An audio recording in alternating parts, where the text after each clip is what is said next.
ಪಂಚಾಯತ್ ಉದ್ಘಾಟನೆ ಮಾಡಬೇಕು ಅಂತ ಮಾನ್ಯ ಗ್ರಾಮ ಪಂಚಾಯತಿ ಅಧ್ಯಕ್ಷರು, ಉಪಾಧ್ಯಕ್ಷರು, ಸದಸ್ಯರು, CDPO ಅವರು ಹಾಗೂ ನಮ್ಮ ತಾಲೂಕ್ ಪಂಚಾಯತಿಯ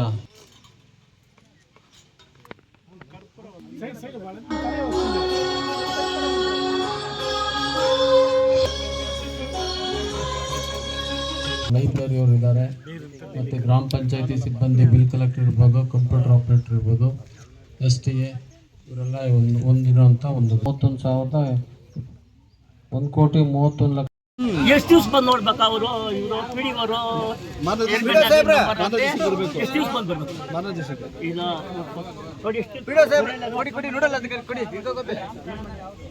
ಫೋಟೋ ಇಟ್ಕೊಂಡು ಇವರು ವಸಂತಣ್ಣವರು ಪಿಡಿವರು ನಾವು ನೀವು ಕೊಟ್ಟು ಅರ್ಜಿ ಕೊಟ್ಟು 6 ತಿಂಗಳಾಯ್ತು.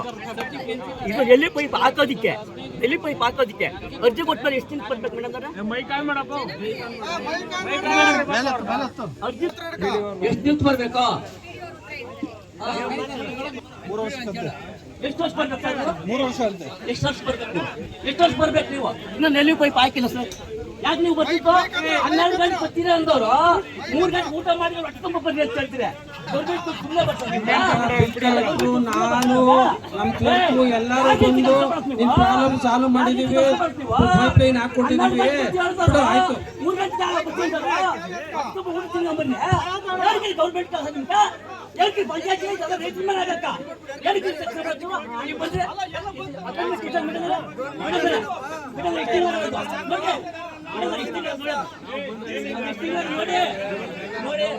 ನಾನು ಎಲ್ಲ ಪೈಪ್ ಹಾಕಿಲ್ಲ ಸರ್. ಏನಕ್ಕೆ ಕೆಲಸ ಮಾಡಕ್ಕ? ರೈತನ ಹಾಳು ಮಾಡಕ್ಕ? ಗೌರ್ಮೆಂಟ್ ಸುಮ್ಮನೆ ಬರ್ತದ?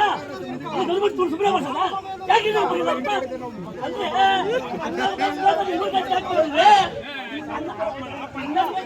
ಬನ್ರಿ ಕಡೆ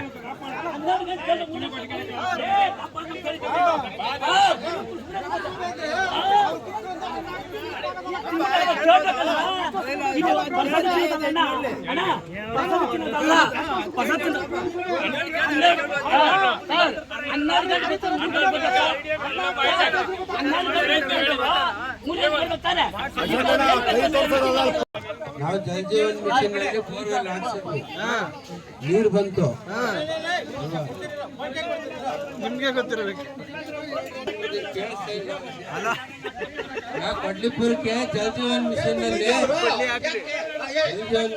ಕೊಡ್ಲಿಪುರಕ್ಕೆ ಬೋರ್ವೆಲ್ ಹಾಕಿದ್ವಿ, ನೀರು ಬಂತು. ಆಮೇಲೆ ನಾವು ಮೋಟ್ರ್ ಬಿಟ್ಟುವಾಗ ನೀರು ಏನೋ ಏನಾಗೋಯ್ತು. ತಿರ್ಗಾ ಮೇಲೆ ವೆಂಕಟೇಶಣ್ಣವರು ಒಂದು ಬಿಡದಲೆ ತಿರ್ಗಾ ರೀಬೋರ್ ಮಾಡಿಸ್ಕೊಂಡ್ರು. ನೀರೇನಾಯ್ತು? ತಿರ್ಗಾ ಇನ್ನೊಂದು ಬೋರ್ ಕರ್ಸಿ ರೀಬೋರ್ ಮಾಡಿಸ್ಕೊಟ್ಟೆ. ರೀಬೋರ್ 1200 ಅಡಿ ಹಾಕಿದ್ವಿ, ನೀರು ಬರ್ಲಿಲ್ಲ. ಎಲ್ಲೋಯ್ತು ನೀರು? ನೀರು ಭೂಮಿಲಿ ಇದ್ರೆ ತಾನೇ ನೀರು ಬರೋದು. ನೀರು ಹೆಂಗ ಹಂಗಲ್ಲ, ನೀರು ಬೇಡ ಅಂತ ಹೇಳ್ತಿಲ್ಲ. ನಾವು ಹೇಳಿದೆ ಹಿಂಗ್ ಮಾಡಿದ್ವಿ ಅಂತ. ಬಟ್ ಈಗ ಕೊಡ್ಲಿಪುರಕ್ಕೆ ನಾನು ಮರು ಪ್ರಸ್ತಾವನೆ ನಾನು ಕೊಟ್ಟಿದ್ದೀನಿ ಸರ್ಕಾರಕ್ಕೆ, ಏನು ಇನ್ನ ಬೋರ್ವೆಲ್ ಬೇಕು ಅಂತ. ಅದಕ್ಕೆ ನಾನು ಇವ ಲೆಟರ್ ಕಳಿಸಿದ್ವಿ. ನಿಮ್ಮ ಗ್ರಾಮ ಪಂಚಾಯತಿ PDO ಅವರು ಸೈನ್ ಹಾಕವ್ರೆ, ಅಧ್ಯಕ್ಷರು ಸೈನ್ ಹಾಕಿ ಕಳಿಸಿದ್ದಾರೆ. ಇನ್ನೊಂದು ಬೋರು ಮಾಡ್ಕೊಡ್ತೀವಿ ನಾವು, ಇನ್ನ 1-2 ಮಾಡ್ಕೊಡೋಣ. ಲೆಟ್ರು ನಾನು ನಿಮ್ಗೆ ಅಕ್ನಾಲೇಜ್ಮೆಂಟ್ ಕೊಡ್ತೀನಿ. ನೀವು ಯಾರ ಮನೆ ಹತ್ರ ಒತ್ತುವರಿ ಆಗಿರೋದಪ್ಪ? ಹತ್ರ ಈಗ ಅವ್ರದೇ ಆದ ಮನೆ ಅಂತ ಇರ್ತಾನೆ. ನೀವು ಮಾಡ್ಕೊಡ್ರಿ,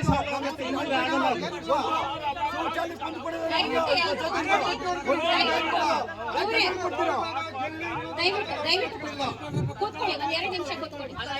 2 ನಿಮಿಷ ಕೂತ್ಕೊಳ್ಳಿ. ಎಲ್ಲ ಇದ್ದಾರೆ, ಮೆಂಬರ್ಸ್ ಇದ್ದಾರೆ, ಅವರು ಕೂಡ ನಿಮಗೆ ಉತ್ತರಗಳನ್ನು ಹೇಳ್ತಾ ಇದ್ದಾರೆ. ದಯವಿಟ್ಟು ಮಾತುಗಳನ್ನ ಕೇಳಿಸ್ಕೊಳ್ಳಿ. ಯಾವುದೇ ಸಮಸ್ಯೆ ಇಮಿಡಿಯೇಟ್ ಆಗಿ ನಿಂತ ನಿಲುವಿನಲ್ಲೇ ಯಾವುದೋ ಬಗ್ಗೆ ಹರಿಯೋದಿಲ್ಲ. ದಯವಿಟ್ಟು ಲೆಟರ್ ಕೊಡಿ. ಒಂದ್ ನಿಮಿಷ ದಯವಿಟ್ಟು 1 ನಿಮಿಷ ಸರ್. ನೀವು ತಿಳಿದವರಾಗಿ ನೀವು ಗಲಾಟೆ ಮಾಡ್ತಾ ಇದ್ರೆ ಮಾಡಲಿಲ್ಲ. 1 ನಿಮಿಷ ಕೇಳಿಸ್ಕೊಂಬಿಡಿ. ನಾವು ಇಮಿಡಿಯೇಟ್ ಅಲ್ಲಿ ತರಕಾರಿ ತರಬೇಕು, ಅದಕ್ಕೆ ದಾರಿ ಕೊಡಿ.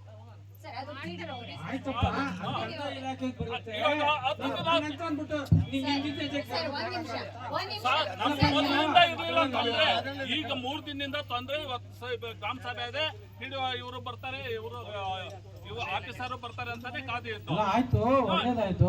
ನೀನು ಹೇಳಿದೀಯಾ, ನಾವು ಇವಾಗ ಕಂದಾಯ ಇಲಾಖೆ ಅಧಿಕಾರಿ ಓಕೆ, ಬಗೆಹರಿಯುತ್ತೆ. ನೀವು ದಯವಿಟ್ಟು ತಿಂಗಳ ಮಾಡ್ತಾ ಮಾಡಿ ಇಲ್ಲ. ಒಂದ್ ನಿಮಿಷ ತಿಂಗಳ ಮಾಡಿ ನಾವು ಒಪ್ಕೊಂತೀರಿ. ಬೇರೆ ತರಕಾರಿ ಗೌರ್ಮೆಂಟ್ ನಿಂದ ನಮ್ಗೆ ಇದು ಕೊಡಿ, ಪರಿಹಾರ ಕೊಡ್ತೀವಿ. ಆಯ್ತಪ್ಪ. ಏನ್ ಪರಿಹಾರ ಕೊಡಕ್ಕಾಗತ್ತಪ್ಪ? ಪರಿಹಾರ ಸರ್ಕಾರ ಕೊಡೋದು ಕಂದಾಯ ಇಲಾಖೆ, ಕಂದಾಯ ಇಲಾಖೆಯವ್ರಿಗೆ ಕೊಡೋದು ನಾವಲ್ಲ. ಇವಾಗ ಅದನ್ನೇ ನಾವು ಅಲ್ಲ, ನೀವು ಕಂದಾಯ ಇಲಾಖೆ ಕೊಡಿ, ಅರ್ಜಿ ಕೊಡಪ್ಪ ಕಂದಾಯ ಇಲಾಖೆ. ನಮ್ಗೆ ಅರ್ಜಿ ಕೊಟ್ಟು ಬರಾಕ ದಿನ ಆಗುತ್ತೆ. ಹಂಗಂತ ನಿಂತಿದ್ದ ಹೆಚ್ಚಿಗೆ ತರಕಾರಿ ತರ ದಾರಿ ತೋರಿಸಿ ಅಲ್ಲಪ್ಪ, ನಿನ್ ಬೆಳೆ ಎಲ್ಲ ನಿಂತಿದ್ದ ಹೆಚ್ಚಿಗೆ ಆಗೋಯ್ತಾ? ಅದಕ್ಕೂ 3 ತಿಂಗಳು 2 ತಿಂಗಳು ಆಯ್ತು. 3 ತಿಂಗಳಿಂದ ರೈತು 3 ತಿಂಗಳಿಂದ ನಾವು ಬೆಳೆದಿದ್ದೀರಿ. ದಯವಿಟ್ಟು ಲೆಟರ್ ಕೊಡಿ. ಅನಿಲ್ ಸರ್, ಏನಾದರೂ ಪರಿಹಾರ ಇದೆ ಸರ್? ಒಂದ್ ವಾರ ಬೇಕು. ಅದ್ರೊಳಗೆ ನಮ್ಮ ತರಕಾರಿ ಏನಾಗುತ್ತೆ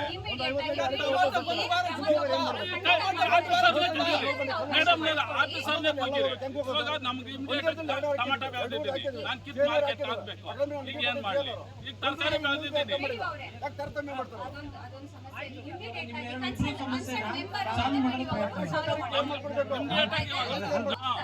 ಇರೋದು ಅದು ಹಾಳಾಗುವಂತ ಪದಾರ್ಥ. ಸೊ ಹಾಗಾಗಿ ನೀವಿಷ್ಟು ಕನ್ಸರ್ನ್ ಮೆಂಬರ್ ಪ್ಲಸ್ ವಿಡಿಒ ಇವತ್ತೊಂದಿನ ಬೆಳೆದ್ಬಿಟ್ಟು ನಾವು ದಾರಿ ಇಲ್ಲ ಅಂತ ಬಂದು ಜಗಳ ಮಾಡಿದ್ರು ಹೌದು ಅನ್ಬೋದು. ನಮ್ಮ ತಾತ್ಮಾರ ಕಾಲದಿಂದನೂ ವ್ಯವಸಾಯನೇ ಅಲ್ಲೇ ತರಕಾರಿ ಬೆಳೀತಾ ಇದ್ರೆ ಅದೇ ದಾರಿಯಲ್ಲಿ. ವಿಡಿಯೋ ನನ್ನ ಹೇಳ್ಬಿಟ್ಟೆ ಕಳಿಸಿದ್ದಾರೆ. ಎಲ್ಲ ಇಲಾಖೆಗೂ ಮಾಹಿತಿ ನೀಡಿದ್ದೀರಾ ಅಂತ ಮತ್ತೆ ಕನ್ಫರ್ಮ್ ಮಾಡ್ಕೊಂಡಿದ್ದೀನಿ. ಅವರ ಸೆಕ್ರೆಟರಿ ಅವರಿಗೆ ಫೋನ್ ಮಾಡಿ ಸೊ ಅಷ್ಟು ಇಲಾಖೆಗೆ ಕಳಿಸಿದ್ದಾರೆ.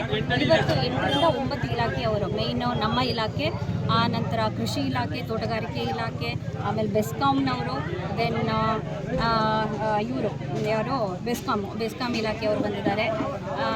ಸೊ ಇಷ್ಟು ಇಲಾಖೆಯವರು ಇವತ್ತು ಬಂದಿದ್ದಾರೆ. 4 ಇಲಾಖೆ 7 ರಿಂದ 8 ಇಲಾಖೆಯವರು ಬಂದಿದ್ದಾರೆ. ಅದೇ ಈಗ 4 ಇಲಾಖೆ ಹೆಸರು ಮಾತಾಡಿದ್ರೆ ಮೇಡಮ್ ನಾನು ಮಾತಾಡಿದ್ದು 4 ಇಲಾಖೆಯವರು ಇದು ಮಾತಾಡಿ ಸ್ಟೇಜ್ ಮೇಲೆ.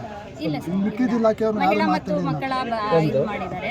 ಒಂದು ಬೆಸ್ಕಾಂ ಇಲಾಖೆಯವರು ಮಾತಾಡಿದ್ದಾರೆ. ದೆನ್ ನೀರಾವರಿ ಇದು ಯಾರು ಸರ್, ಕೃಷಿ ಅವರು ಮಾಡಿದ್ದಾರೆ. ತೋಟಗಾರಿಕೆ ಇಲಾಖೆಯವರು ಬಂದಿದ್ದಾರೆ. ಇವರು ಮಹದೇವಯ್ಯ ಅವರು ಬಂದಿದ್ದಾರೆ. ಸೊ ಬೆಸ್ಕಾಂ ಇಷ್ಟು ಇಲಾಖೆಯವರು ಬಂದಿದ್ದಾರೆ. ಮೇಡಮ್ ಒಟ್ಟಾರೆ ಇಲ್ಲಿ ಬೇಕಾಗಿರುವಂಥವ್ರೆ ಕಂದಾಯ ಮೇನ್ ಹೌದು ಸರ್, ಇವತ್ತು ಅದೇ ಮೇಯ್ನ್ ಆಗಿ ಅದೇ ಚರ್ಚೆ ಆಗಿದ್ದು. ಅಗತ್ಯವಾಗಿ ಬರಬೇಕಾದಂತಹ ಇಲಾಖೆಯವರೇ ಬಂದಿಲ್ಲ ಅನ್ನೋದು. So revenue ಡಿಪಾರ್ಟ್ಮೆಂಟಿಂದ ಬಂದಿರಬೇಕಿತ್ತು. RDPRನವ್ರು ಬಂದಿದ್ದಾರೆ, ಮೇಯ್ನು AD ಅವರು ಬಂದಿದ್ದಾರೆ. ಸೊ ರೆವಿನ್ಯೂನವರು ಬರಬೇಕಿತ್ತು, ಅದ್ರ ಬಗ್ಗೆನೇ ಚರ್ಚೆ ಆಗಿದ್ದು. ಅವರು ಬಂದಿಲ್ಲ.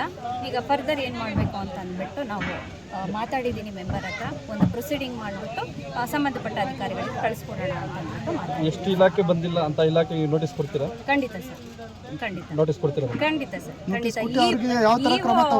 ಇಒ ಅವರನ್ನ ಕನ್ಸಲ್ಟ್ ಮಾಡಿ ಇದ್ರ ಬಗ್ಗೆ ಚರ್ಚೆ ಮಾಡಿಬಿಟ್ಟು ಮುಂದಿನ ಕ್ರಮ ಏನು ತಗೋಬೇಕು ಅದನ್ನು ತಗೊಳ್ಳೋಣ ಸರ್.